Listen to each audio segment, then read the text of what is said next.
成婚7年，夫君鲜少朋友，却日日与小妾关起门来，在房中纠缠。夫人，侯爷昨儿又与顾姨娘闹腾了一夜，顾姨娘身子受不住，侯爷就说要把江南那处园子赏给顾姨娘养病。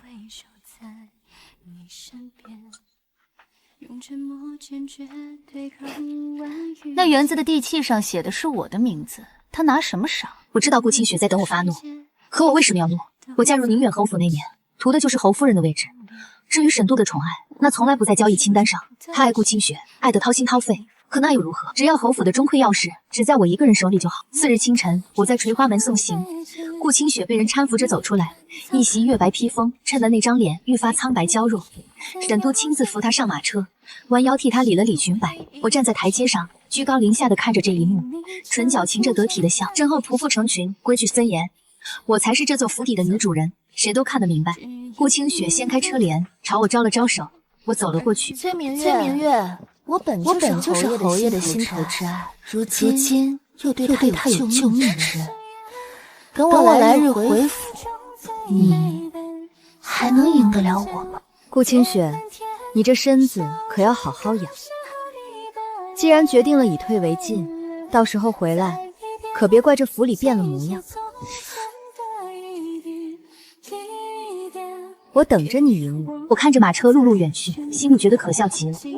他一个什么都没有的人，凭什么跟我斗？崔家百年屹立不倒，父兄在朝为官，我不必在沈度面前做小伏低，谄媚逢迎，也能坐稳这正室之位。有什么可忧虑？跟他计较，只会显得我自降身价。顾清雪走后，我的烦恼一下子少了大半。我乐得清闲，得空便出门找其他好友喝茶、看戏，打发时间。这一日，沈夫人叫我过去说话。儿媳给母亲请安，起来吧，坐下喝茶。明月，你可知我今日叫你来，所谓何事？儿媳明白，是关于此次一事。我与沈度成婚许久，如今他已承袭侯爵之位，一家之主，膝下无子，实在难以服众。族中许多旁系子弟心思活泛，蠢蠢欲动。再看其他同龄人，早就儿女双全了。婆母心急如焚，叫我重视起来。但这可不是光靠我重视就能解决的问题。自成婚来，他鲜少与我同房，初一十五也只是象征性的做作。大多时间都在专宠顾清雪，他有自己的打算，想让顾清雪生下他的孩儿，然后放在我这个嫡母名下教养。可现在顾清雪走了，沈度等得起，太夫人等不起。太夫人年岁已高，时日无多，最大的愿望就是能见到自己的重孙。婆母几次问他要不要纳妾，都被一口回绝。侯爷，等我从江南回来，你会不会早就把我抛之脑后了？你放心，我此生定不负你，必会心志坚定，等你回来。如今3个月过去，他仍守身如絮，不去歌楼酒肆，不要美别通房，日日睡在书房，像个清修的僧人。我没面对过这事，只好写信回娘家问母亲该如何是好。10日后，我收到了母亲的回信。男人都这样口是心非，别看他现在装的正人君子，其实只是因为他要面子，话已经说出去了，不好自己打自己的脸。静观其变，徐徐图之。机会在等待中显现。初夏时节，长公主喜得贵子。前些日子，公主府递来请柬，邀请众人于6月初10赴宴，为小世子庆贺满月。临近赴宴这日，我在府中试穿赴宴行装，一袭绛紫云锦长裙，搭配同色的首饰，色彩华贵端庄，又不会抢了风头。婢女锦瑟手法娴熟，替我更衣打扮。可刚一戴上发簪，上面的金丝因年久失修而松动，镶嵌的主石摇摇欲坠，啪的一声脱落。这是我外祖母的旧物。前些日子我刚吩咐下人拿去翻修一新，也幸亏今日提前试了，否则后日出门定会当众失态。我眉头微蹙，神色不悦，连翻修一只簪子都做不好，你们是怎么做事的？库房负责送簪子的人是谁？站出来！最角落的婢女应声出列，下跪请罪。她瑟瑟发抖，埋着头，不敢与我直视。夫人饶命！住手！我记性好。府里做事久的丫鬟小厮大多都记得，可这婢女的声音听着陌生，像是新来的。夫人，奴婢是新来的，本是在库房做些洒扫杂役，可今早陈管家忽然说人手不够，临时紧事派了奴婢来夫人房中送簪。抬起头来，这张脸与顾清雪有7分相似，我几乎一瞬间便猜到了整件事的前因后果。初入侯府的新人，身无长物，势单力孤，大概是因为没钱贿赂上峰，或是什么别的原因，遭受排挤。而我昔日与顾清雪的关系又是那般紧张，于是他被旁人故意使坏，推到我面前来触我的眉头，想要借我的手让他吃点苦头。我看着这张熟悉非常的脸，一个念头忽然从脑海中窜出来，正如母亲说的，男人口是心非，沈度拒绝婆母给他纳妾，或许不是因为他多么心智坚定，而是一旦他开口同意，就会变成先辈性弃义的人，直接塞人不行，但另辟蹊径或许可以。你叫什么？回夫人，奴婢刘花。好名字，心中快意难言。刘花，你有此等美貌，却只能在库房做杂役。今后你若愿留在我身边做事，本夫人非但不罚你，还会给你指一条明路，如何？他听了，满眼含泪，朝我深深叩首。奴婢愿为夫人马首是瞻。这晚，沈度没有像平时一样去书房，而是走进了顾清雪从前住的西院。一阵风吹过，廊下风铃发出悦耳清脆声响，一同传来的还有几个女子的嬉笑声。自从顾清雪走后，西院的差事便轻松不少。几个婢女干完活，做起美了零食和画本，沈度循声而去。何人在此吵闹？见过侯爷。这本不是什么严重的过错，摆摆手叫他们退下。可当他们匆匆离去时，看到了走在最后手里拿着画本的刘花，开口把人叫住。你留下，叫什么名字？奴婢刘花。他的目光落在沈度手中的那本苏轼文集上，便是微雨过小河翻，榴花开欲燃的榴花。你竟还懂这些？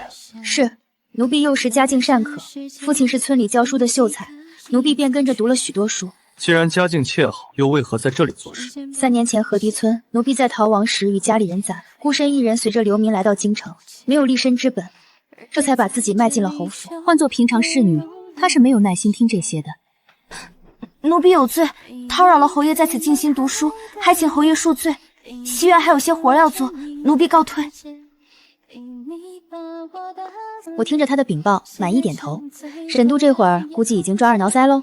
这之后，沈度每日下职回来便往西院跑，希望能遇见得空不当值的刘花，与他聊上2句，只看他一眼就好。10天半个月，两人算得上投缘，可却始终没有再进一步。西院紧邻后花园，刘花的手帕被风吹到了水面上，她站在岸边，拿着竹竿去够。沈度赶到时，正好撞见这一幕，他一时心急，探出去半个身子，以至于重心不稳，失足跌入水中。都别动！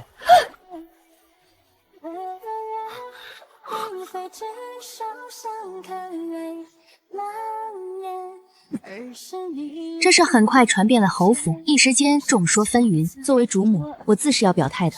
我带着人匆匆赶去。沈度喝了驱寒的姜茶，已无大碍，而刘花身子单薄，又受了惊吓，还在昏睡中。沈度速来洗劫，此番却将人安顿在自己的榻上。看来关于刘花的去留问题，他的态度已经明确了大半。他揉着额角，一言不发。我知道他在等我开口。他正值壮年，孤枕空窗，难免寂寞。这些天的接触中，他早已对刘花动心起念，但若是自己主动开口，他会觉得违背了自己对顾清雪的承诺。要是我来开口，性质就不一样了。夫君舍身救人是为君子风范，只是妾身有个不情之请。刘花是正经人家的好姑娘，她心思伶俐，在府里做事亦是认真仔细，事关女子清誉，妾身想给芦花姑娘一个名分，免得落人口舌。夫君若是不收下她，她还有什么去处呢？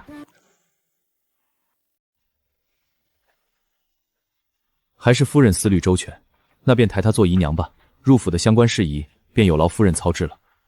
当初那个被人陷害、无人相助的婢女芦花，如今扶摇直上，成为了府中人人羡慕的花姨娘。有了第一次破例，后面便好办了。我如法炮制，寻来了第2个、第3个替身，制造各种巧合，送到沈度身边。他起初也很是为难，但转念一想，这些女人都是我张罗着塞进来的，并非他本意，便觉得心安理得了。将来顾清雪要怪，那便怪我吧。和顾清雪一样才情兼备，会吟诗作画的是洛姨娘；和顾清雪一样性格温顺、小鸟依人的是江姨娘。她们身上都有顾清雪的影子，却又保留着各自的特点，而不是一味模仿。她今日陪花姨娘湖上泛舟，明日带江姨娘去挑选首饰，后日又与洛姨娘在园中听琴吟诗，好不风雅。几乎快要忘了还在江南的某位故人。月底顾清雪寄了信来，她怕沈度会把她忘掉，所以即使远隔千里，也会隔三差五写些书信来，还经常托人打听侯府的消息。没有人敢告诉他沈度纳了3房妾室的消息，只得说些客套话潦草应付。沈度给他写了回信，但这一次照比寻常却敷衍了许多。因为他等下还要去陪花姨娘听戏，马车已经候在门外了。侯爷，该出发了。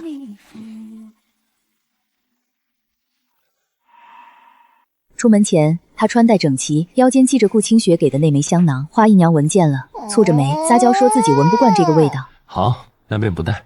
他将香囊摘下，随手发在小桌上。离开前，100无意拂过，香囊被扫落在地，他并没有察觉，连同那个人一样，轻描淡写的遗忘在脑后。是啊，当一个人看过满园姹紫嫣红开遍后，回头再看看自己曾经捧在掌心娇养的蔷薇花，好像也不是那么独一无二。后院很快传来喜讯，江姨娘诞下沈度长子，取名为慎。太夫人闻讯大喜，亲自来探望。半年后，洛姨娘也诞下女儿，2个孩子的接连到来，让原本冷清沉寂的侯府又一下子热闹了起来。3年一晃而过，顾清雪身体恢复如前。顾清雪掀开车帘，这3年，多谢姐姐替我照顾夫君。如今我回来，姐姐在夫君心里的位置，恐怕就要让一让了。沈度是什么世间罕有的珍贝吗？人人都要争相抢夺。我为之一词，领着他穿过道道回廊，来到主院。来见见你的姐妹们，往后大家一同服侍侯爷，可要好好相处。屋内3位姨娘早已等候在此，还有2位抱着孩子的乳娘。顾清雪当即愣在原地。这位便是侯爷从前最宠爱的顾姨娘。这3人都是我提拔上来的，自然知晓自己的用处。见过顾姐姐。姐姐，你们几个算什么东西，也配与我姐妹相称？定是你，顶着一张和我相似的脸，趁我不在就勾引侯爷，看我不撕烂你的脸！还有你们几个，定是用了什么肮脏手段才爬上侯爷的床？侯爷那么爱我，怎么可能纳其他人为妻？几人吓得花容失色，仓皇躲避，场面一度陷入混乱。顾清雪，放肆！当着我的面大吵大闹，规矩何在？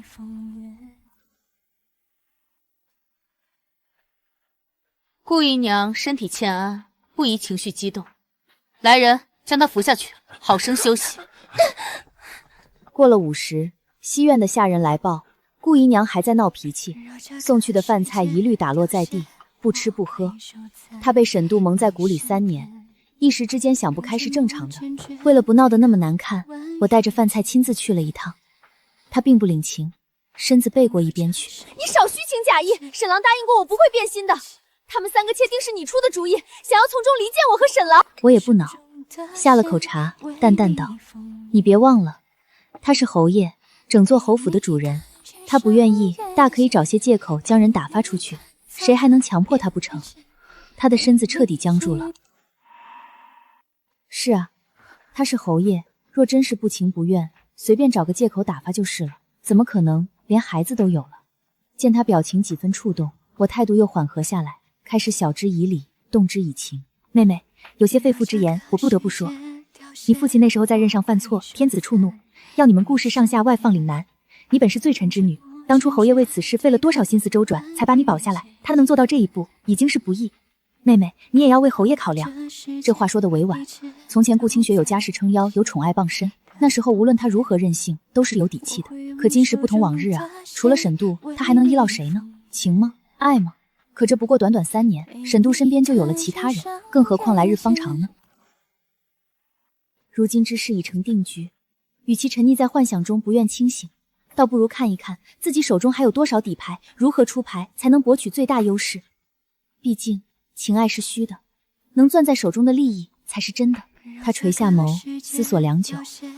如今对他而言，最好的出路是什么？不言而喻。利用沈度的愧疚、宠爱，早日生下孩子。顾清雪回来的第2日，沈度罕见地踏入了我屋内。除了重要场合，私下里我们已经许久未见，再见面有几分生疏。他看了看我，欲言又止。侯爷可是在为顾姨娘的事情而烦扰，见我已经猜出他此番目的。是。沈度索性也不再客套，直截了当地开口。顾姨娘历经3年，如今回府，还有劳夫人费心操劳一二。自然，这是妾身的分内之责。侯爷请看。大到房间陈设摆渡，我便做老清雪回府的各项安排；小到各类仆从人数分配、日常消耗供给，全部一一列明，无一失漏。沈度点点头，算是满意。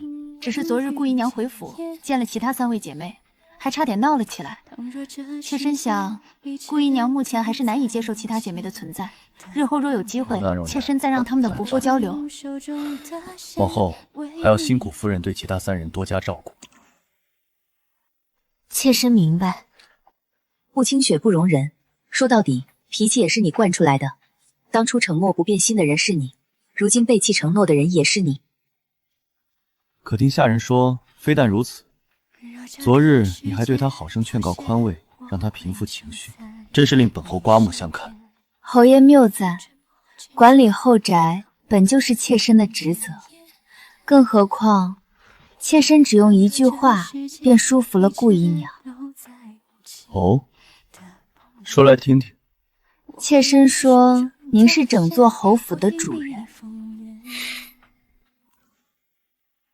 夫人好生聪慧。这话本质便是用权势压人，从他口中说出来显得太过薄情，但换我来讲就刚刚好。他难得说了句好话，我没噤声。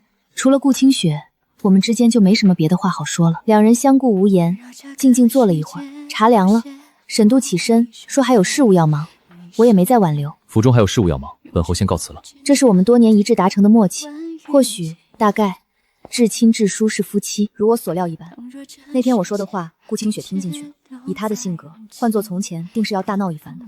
可沈度不会由着他把3位姨娘送走的，他越闹，只会让两人关系越来越僵。于是他反其道而行之，利用沈度的愧疚和旧情，夺回了他的全部关注。听闻最近他在喝药调理身子，期待早日怀孕。我往他屋中送了许多补身的名贵药材。起初他并不领情。崔明月，你有这么好心，我才不信。谁的孩子不都是侯爷的孩子？侯爷在意的事，便是本夫人的第一要事。闹吧，闹吧，你若不闹，怎么能体现出我的大度呢？沈度听闻此事，将陛下刚赏他的一斗珍珠送给了我。夫人一番苦心，本侯感念至深。顾氏对你多有误解，可这些年夫人公正持家，大度友善，从不争风吃醋，对每一个孩子都视如己出。这些明珠便当作本侯替他赔罪了。顾清雪也明白过来，从那之后便安分了许多，不再与我针锋相对，日常请安时姿态也都恭敬了许多。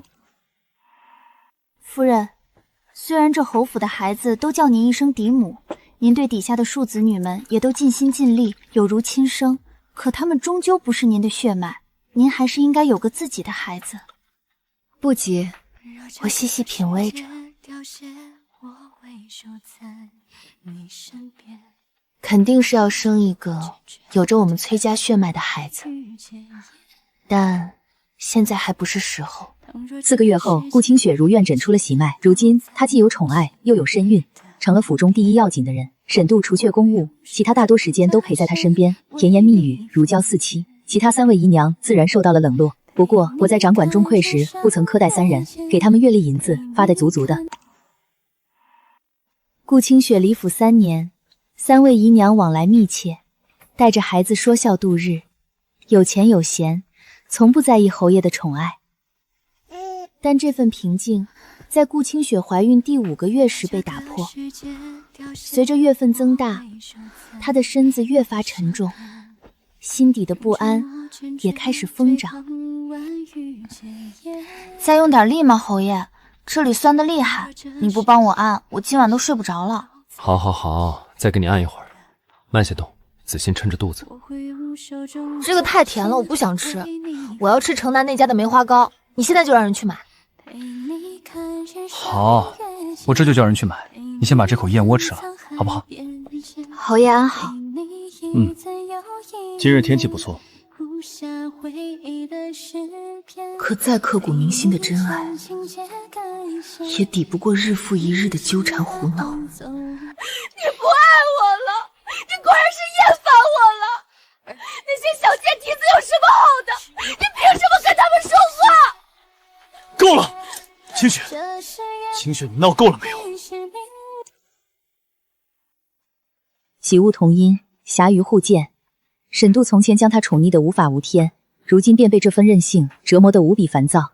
终于在一天晚上，他咬咬牙踏进了我的房中。彼时我刚陪祖母去宗祠进香回来，推门便见沈度一脸郁色，在位上坐着。平时他只有初一十五会来，但也只是象征性的坐坐。我有些讶异，夫君怎的来了？你这屋里没用熏香，只摆满梨子和鲜果，香气清新，倒是特别。本侯觉着身心放松，想在这儿待会儿。说罢，他招手示意我过去和他坐在一起。我心下了然，原是朵清静来了。顾清雪是贵妾，仗着身份肆无忌惮，可她在我面前，主就不敢造次。夫君喜欢便好。桌案很长，能容下两人并肩而坐。他看公务，我处理内务，神情专注，彼此互不打扰。接下来一连几日，他都来我这儿闲坐，等到夜深再回。他想拉近距离，可我的态度始终不亲近不拒绝，令他捉摸不透。倘若这世界一切都在无情的崩裂，你今日妾身有。夫人先讲。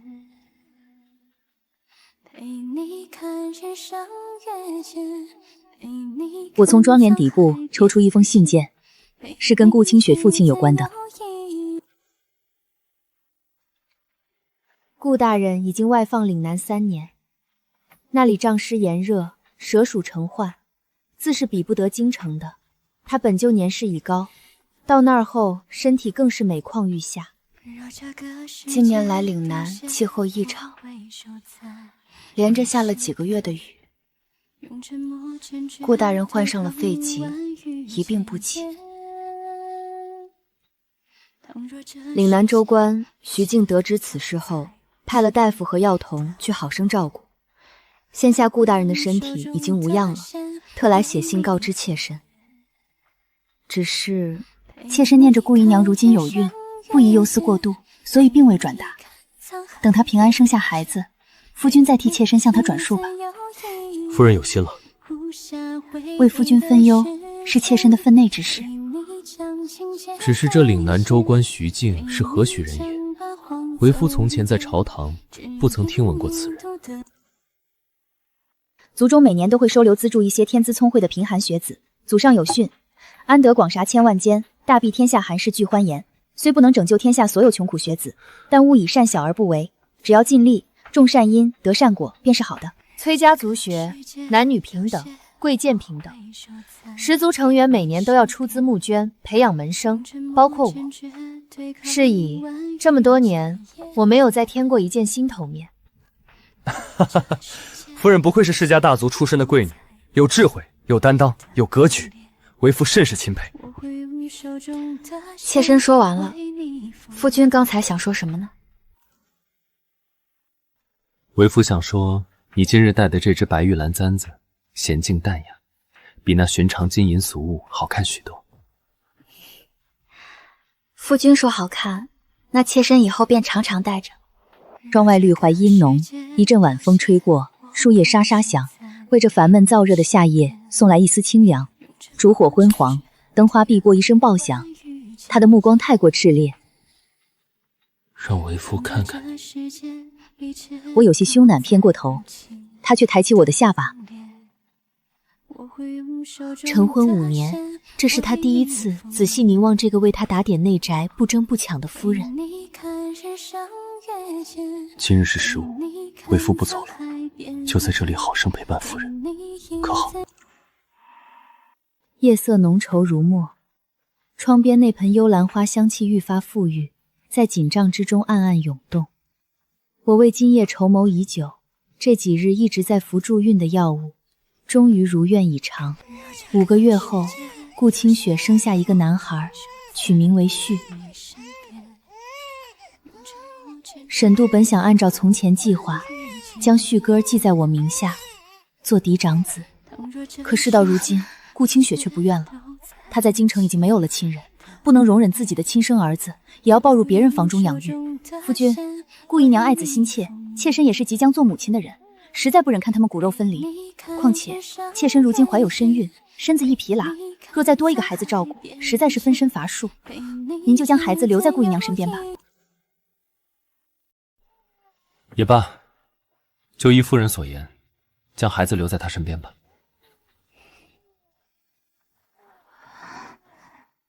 10个月后，侯府嫡长子降生，得名玉。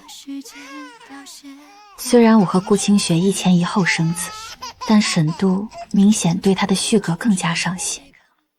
2个孩子开蒙那阵，沈度每日都要亲自过问旭哥的功课，得空便亲自陪他玩耍，足以见其宠爱。对比之下，月儿得到的关心便甚少。不过这些都不重要了。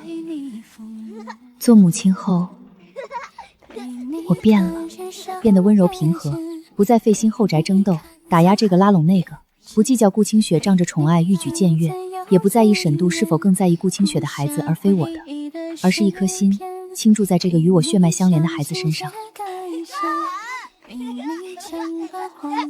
他是宁远侯府的嫡子，也是我清河崔氏的后代，只要他的地位不受动摇，其他一切都不过尔人。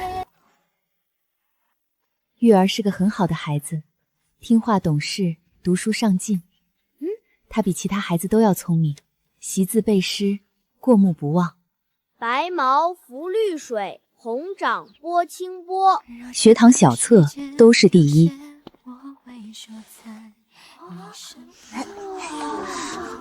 父亲，你看，先生给我批了甲等第一。还不错，日后自当勉励。玉儿还是孩子，对此难免失落。课后温书时，他突然问我：娘亲，父亲不爱我，是不是因为我不够好？明明我已经尽了最大努力，可他为什么还是更喜欢哥哥呢？他眼眸低垂，我摸着他的脸蛋儿。傻孩子，一个人爱不爱你，与你做得好还是不好都无关。这个道理你将来会懂，你只要记住，就算父亲不疼你，你还有娘亲，娘亲会永远爱你就够了。娘亲，那我要吃你亲手做的冰奥。好。3月初3这日，我应承安侯夫人邀约，一同去郊外上寺踏春。几个好友坐在一处喝茶赏景，说闲话。江云说过来挽着我的手，明月。他的夫君刘尚书是京城皆知的深情专一，他意外发现在杏花巷里养了一个弱柳扶风的姑娘，那姑娘已经有7个月身孕了。见事情败露，又不知如何与夫人开口，那阵子他钻了牛角尖，想不开，整日以泪洗面，我没少安慰开导。明月，当年真的幸好有你。现在回头看，什么情啊爱啊的，只有把掌家之权牢牢握在自己手里，培养好自己的孩子才是最要紧的。这个道理我是从母亲身上学得的。母亲掌家李氏，严吵教，他和我父亲做了几10年夫妻，可2人从未彼此真正交心过。父亲把尊荣和地位给了他，把爱给了后宅那群莺莺燕燕。某次母亲生病，父亲却忙着带某位新宠的姨娘挑选首饰，未曾过问一句。娘亲，你后悔嫁给父亲吗？不悔。我当年嫁你父亲是高价，我图谋的是他的身份、地位、儿女的前程。既如此，便不会因情志一字所困境。明月，你择夫婿也要考虑好，自己图的是情爱还是权势？人不能站在此岸眺望彼岸，真心与权势兼得者世间少有。娘亲，我懂。及笄后，我挑中沈度，我为孩子承袭侯爵，他要容得下心上人的主母。我们不过各取所需。傍晚回府，马车刚刚在门前停下，照顾玉儿的奶嬷便匆匆来报，说是下午出事了，今日无事，书院放假，旭哥在后院放纸鸢，玉儿跑回房中跟奶魔说自己也想要一个。奶魔聪慧，加入了自己的一点巧思，他拿来纸笔水墨，让玉儿照自己的心意画一个，又安排一个心灵手巧的侍女在旁边按照他画的形状搭建骨架。玉儿是按照院中那只贪吃的猫儿做的，肚子圆圆，憨态可掬，放起来时下面还垂着一条可以摇晃的尾巴。旭哥看见他的那只十分羡慕，想用自己手中的纸鸢交换。玉儿哥哥，我拿我的纸鸢换你的猫儿风筝好不好？这风筝用了1个时辰才做好，将自己的心血白白送人，玉儿自是不愿。两人起了口角。旭哥这些年备受宠爱，难免恃宠而骄。他掐着腰，我是兄长，你必须听我的。我是侯府嫡子，凭什么让你？玉儿不甘示弱。旭哥恼羞成怒，左看右看，看见旁边花房里正在修建枝叶的匠人，跑去抢了剪刀，对着风筝线就是一剪，断了线的风筝摇摇欲坠，打着雪儿坠落。他还不满，追过去泄愤似的在上面补了几脚，踩得竹骨折断。玉儿气得大哭，冲上去。旭儿哥见状，赶紧撒腿就跑，俩人就这样追逐着。2个孩子出生只差了几月，差不多的个头。等沈度匆匆赶去，二人跑得气喘吁吁。你说，回侯爷，2位公子刚才在草地上放风筝，先是拌了几句嘴，然后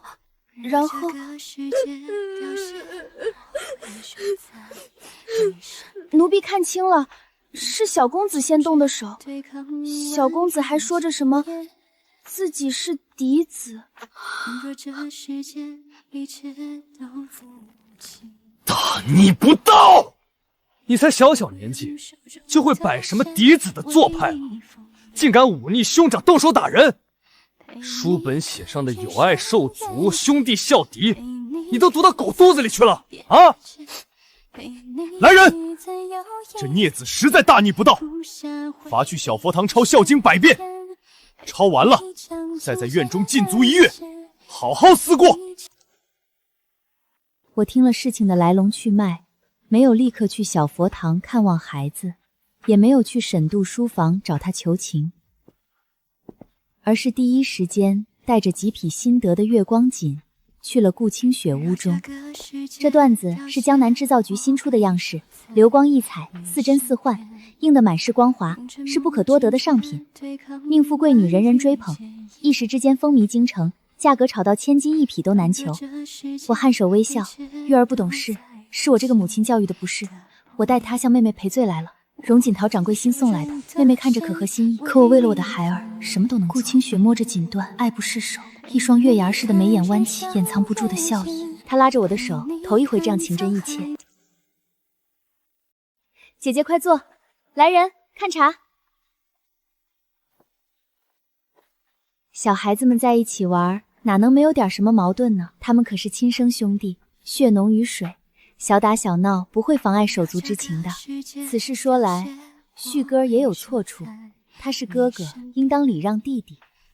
都是下人不懂事，未能及时管教约束，才叫孩子们生了结语。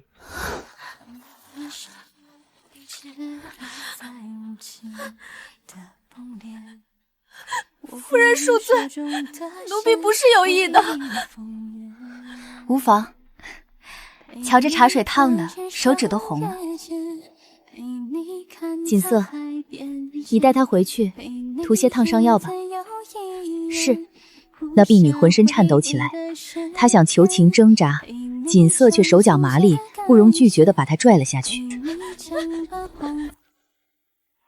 同一时间，这件事传到了沈度耳中，他听了下人的禀报，脸色终于有所缓和。夫人处事公正，不偏不倚，很好，妻妾和睦，兄友弟恭，这才是本侯想看到的。去告诉玉儿，经书抄完了便可以出来了。日渐西沉，我见事已办成，便引进杯中茶水，不再多留。从顾清雪房中出来时，锦瑟已提着灯笼候在门外。他凑近我耳边，奴婢已经审问清楚了。刚刚从顾姨娘房中带出来的侍女，正是今日在侯爷面前指认小公爷先动手的那个。如何处置，全凭夫人意思。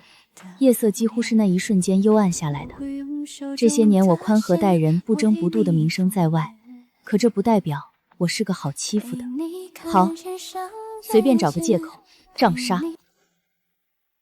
我到小书房时，玉儿仍在抄书，她的手腕已经酸痛肿胀，脸上挂着2行未干的泪痕。好孩子，我的孩子，是娘亲的疏忽，今日不在府中，让你受委屈了。娘亲，为什么？就算所有人都不相信玉儿，可娘亲永远相信你。好孩子，先吃饭。下人揣测着沈度的脸色办事，送来的都是些粗糙饭食。他虽然饿，但是心情郁结，不肯吃，就摆在一边。如今已经冷掉了。我将手中食盒打开，红烧肉软烂，泛着诱人的色泽，青菜新鲜爽脆，只加少量豉油佐味，最是解腻。米饭晶莹，看娘亲给你带了什么。下层还有一道桂花豆腐，是她最喜欢的点心。玉儿吃过饭后，情绪平复许多了。我将她拉到身前讲道理。你可知，父亲为何更喜欢旭哥儿？不信你。他沉思一会儿，因为他宠爱顾姨娘。是，不过还有更重要的一点。夜里风寒露重，侯府这么多兄弟姐妹，但将来要承袭侯爵的人是你，也只有你。因为你是他的嫡子，身后又有清河崔氏做靠山，优秀名正言顺。他再喜欢旭禾，也注定无法将爵位传给他，一个罪臣之后。所以你父亲没法真正用看待孩子的眼光对待你，你的成长就意味着他的老去。你越长大越懂事越出众，他便越害怕被你取代那一天的真正到来。所以你要做的是藏锋漏拙，视若非妾，藏锋非遁，而是像一颗种子，深深扎根于地下，汲取养分，扎实根基，日后才能变成参天大树。母亲说的这个道理，你能懂吗？娘亲，我明白了。今年冬天，一场瘟疫席卷京城，为防止被传染，我叫玉儿这段时日都不必去书房，吃饭温书，日常活动一应在我的院中，不可随处乱跑。这日晚，我刚看着她睡下，院外传来一阵急切的敲门声。夫人，要见吗？是江姨娘。这些日子我闭门不出，也免了姨娘们的日常请安。江姨娘此番深夜前来，定是有要紧事。我给自己围上面纱，又递给锦瑟一个。见。夫